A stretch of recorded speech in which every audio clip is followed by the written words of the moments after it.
Hey everybody, welcome back to Elevator Pitch. My name is Joe Ennis, and today I am speaking with Thomas Leahy. Thomas is the founder of Embodied Labs.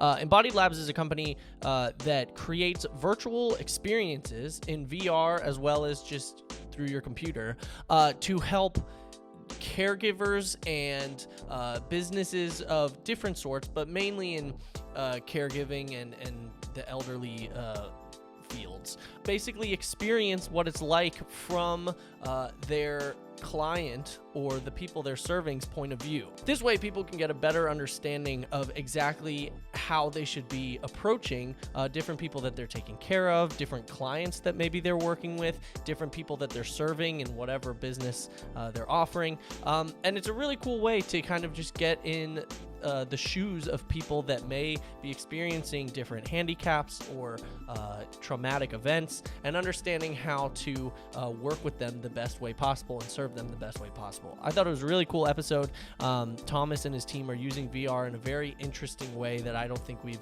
really seen much of before. So I really enjoyed the episode for that reason. If you're new here, remember to hit that subscribe button, maybe leave a comment and let us know what you thought of the episode. Or if you want to be on that podcast, leave a comment about, maybe being on the podcast, and maybe I'll reach out to you and we can schedule that. Thanks again for listening. Hey everybody, welcome back to Elevator Pitch. My name is Joe Ennis, and today I am speaking with Thomas Leahy. Thomas, thank you so much for being here. Hey, Joe. Yeah, thanks for having me. So, Thomas, tell us a little bit about what you do. So I'm the co-founder of Embodied Labs. We've been around for a few years, ever since kind of the start of this newer wave of virtual reality, but really not so much a virtual reality company per se. I think that's how we started, but really what we do is we put people in the perspective of who they serve and care for. Right. So the way that works is we've created a set of experiences largely around older adults, showing what life might be like to be living with vision and hearing loss or Alzheimer's disease, or be living as someone in the LGBT community, someone who's socially isolated. And so we allow people who give care or serve to older adults the perspective of what it's like to be those people, so that they can do their job better. That's awesome. And I mean, I know, some of the listeners will recognize that we had Kathy White on a few weeks ago. She also has a VR team called VR Waffles, but they're kind of going a different approach. They're going more team building exercises and things like that. So I thought it would be really cool for you to come on and kind of talk about how you're not necessarily talking about, training in terms of, team building and things like that, but actually from potentially your customer and or just an individual's point of view, and kind of teaching people their experiences. I thought that was really cool and unique, a unique way of using VR. Thomas, what are some of the biggest, when you started Embodied Labs, what were some of the issues that you saw in the workplace, in the specific areas that you guys are kind of tackling, that you felt like, needed to be addressed? And why did you feel like you needed to take Embodied Labs in the direction that it is, or use VR in the direction that you're using it? Yeah, I mean, especially in the past couple of years, the trend has been caregivers being extremely burnt out, overworked, ton of studies on that. But what we really care about and address is, we understand, we know caregivers, and they often go into healthcare because they want to interface with these people, right? Like they want to help people. They want to have a sense of pride and satisfaction after every day. And often they don't, right? So like, why is that? What we see is people don't have the connection back to the people who they serve. They don't have time as a team to come back and talk about that and learn together necessarily. And especially, I think, what we're seeing right now, because of the staff shortage, people are coming on to a new team and having very little, maybe they'll have a lot of good onboarding around like, here's how we operate and here are the skills that you need to have in order to do your daily functions. But they don't necessarily have set up for them a strong support network. They don't necessarily have a place to come back for the emotional resiliency. And so that's what we get at, right? So it's kind of the soft side of training around getting people logically and emotionally invested in what they're doing and reinvested in what they're doing. So the thing that the word that a lot of people use, right, is empathy.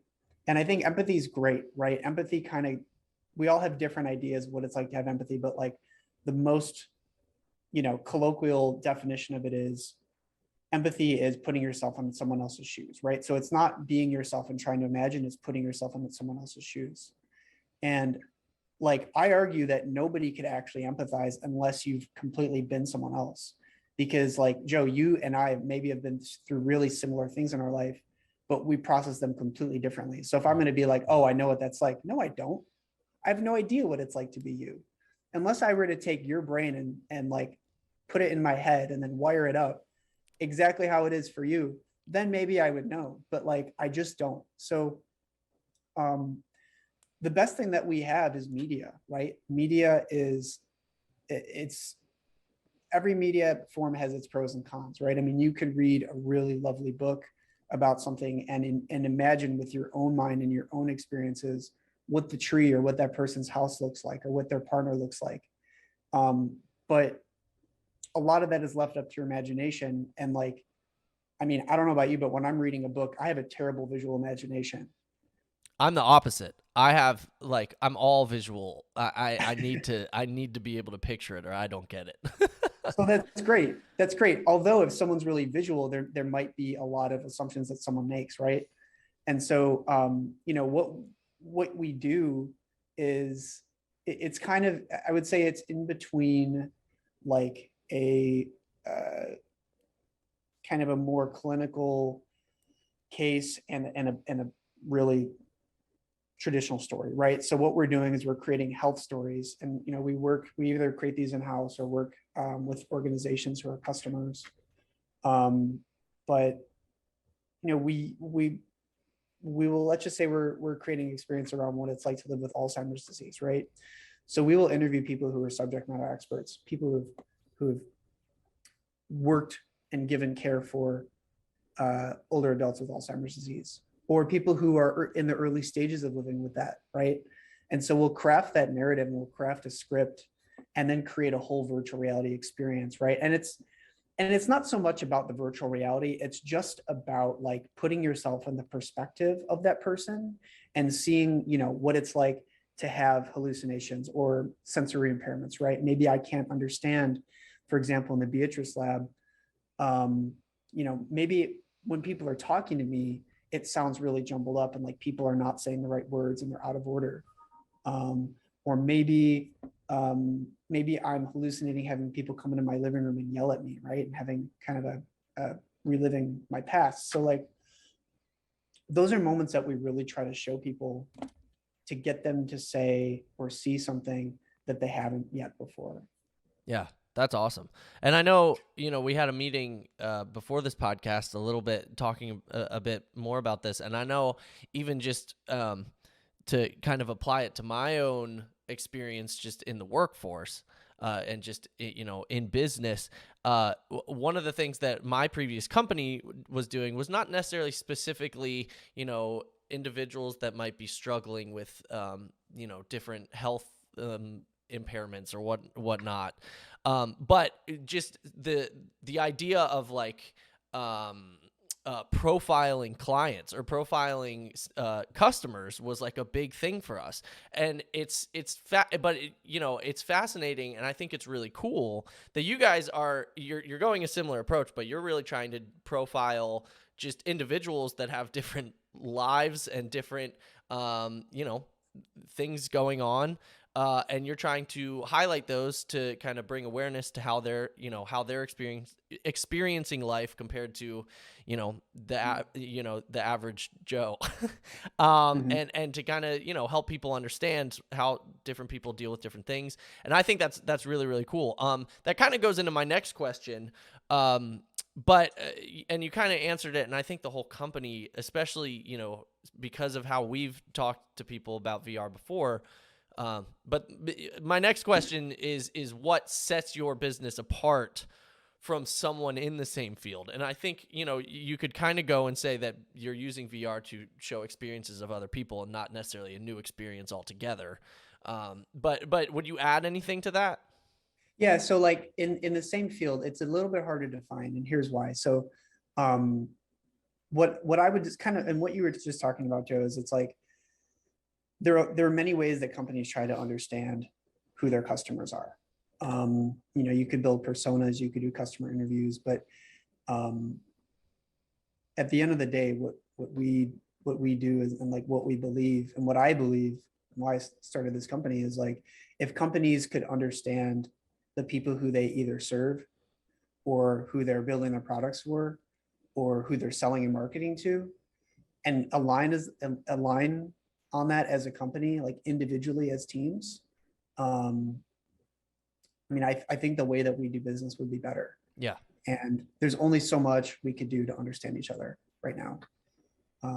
And so, really logically, like within healthcare, there's a big need, because if you're creating, let's just say, software or um, office equipment for customers, maybe it's a little bit lower stakes, right? It's still very important to you, but in healthcare, this is life and death, right? This is someone's livelihood. This is someone's mental and physical well-being. Right. This is often your own physical well-being if you're a caregiver or social worker. And so that's why we focused here, right? And so, um,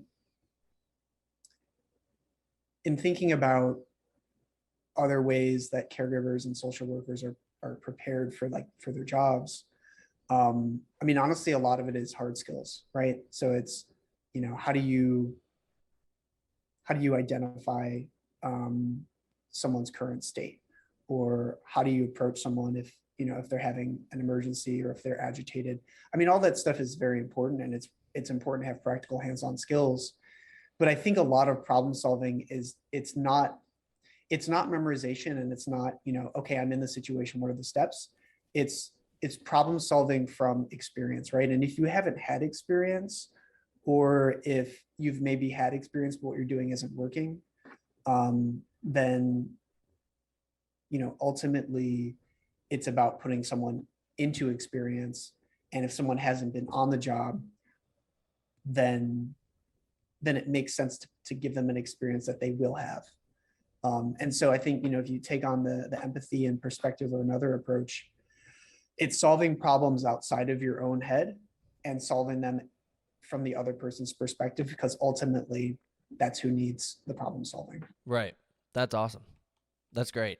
Um, Thomas, why, you've kind of hit on it a bit because, it's kind of your whole mission, I think. But why should people care about, this kind of field, whether it's healthcare workers, excuse me, or even just like, into the future when businesses try to take this approach too, and even people like sales teams and things. Why should people care and worry about taking this much time to learn about whoever they're selling to or whoever they're trying to serve, and really jump this far forward into something like VR, or even just I know you guys do more experiences just like on a computer as well. You don't need VR, but Yeah. why should people care this much about or making this leap to learn about their the people that they're serving? Yeah. So I'll actually start there with why people shouldn't care about empathy in Okay. business. Empathy is really hard to, it's really hard to get a clear understanding of why it's valuable in business. So for example, if let's just say you're in HR and you're empathizing with an employee, and maybe you get a little bit too personal, you try to speak for them, you can actually put yourself in a bad situation. You also, with empathy, it's often thought of as something that's kind of fluffy, or maybe something that is, I myself as a man, I'll speak for this, like maybe it's something that's strictly feminine, right? So maybe men in business are not necessarily gravitated towards empathy. But so thinking about caregiving, right? It's actually very much a woman dominated industry. And I think especially outside of caregiving, what's important is actionable empathy. So actionable empathy is, it's taking empathy and it's taking like the process of perspective switching, and it's actually using it to rationally problem solve. So like a lot of people think that empathy is an emotional, and this is, it's true to some degree, but a lot of people think empathy is kind of an emotional feeling way of working, but it's not. It's actually very much a way of problem solving that, we talk about, are people born with empathy, right? People have more empathy than others. It's more just a way of thinking about something, and trying to think about it outside of your perspective. So I think actionable empathy, and what we've seen with basically all of our customers, is if you can come together around the perspective of who your company is for, then everybody in your company can do their job better. Right. That makes sense. That's great. Thomas, thank you so much for being here. 2 more questions for you. Number one, who are your ideal clients? Do you guys work with anyone? What can you offer people? Do you mainly work with, it sounds like you mainly work with healthcare providers, healthcare workers. But do you, are you, if you're not now, are you planning on creating courses for different people, different groups, even people like sales teams and things like that? Who are your ideal clients? Yeah, so our clients right now are in private and public sectors. So we work with senior living organizations. We work with home health companies, and also any company that creates or products or serves for older adults. So for example, working with Best Buy Health for their customer service teams. Also working with Procter and Gamble around understanding, people with disabilities.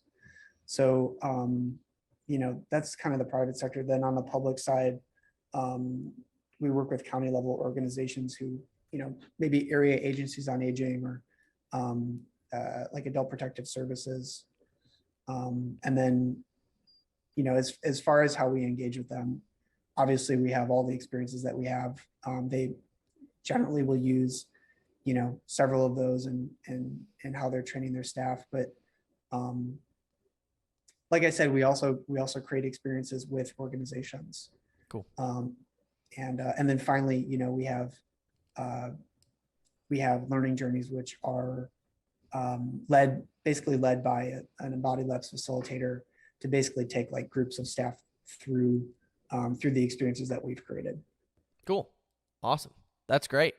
Thomas, you have the floor. Plug away. Let people know how they can get involved, how they can get in touch with you. If you have any tips just in general for people when it comes to being empathetic towards, groups of people. Just I bet after, your years of studying this, you probably have some tips on, just everyday, empathy or help towards other people, or how you should interact. But please plug away. Let people know how they can get in touch with you. Let people know how they can follow Embodied Labs, all of that jazz. You have the floor. I would say if you're listening to this and you're interested in actionable empathy, and you have staff that you let me try that again, Joe. Yeah, that's fine. Take your time. Okay. I would say if you're someone listening to this and you think actionable empathy is what you want in your company, you could talk to me directly. I'm Tom at embodiedlabs.com. You could follow me anywhere on social media, really Tommy. or you could just, contact anyone on the team, Carrie, or, myself.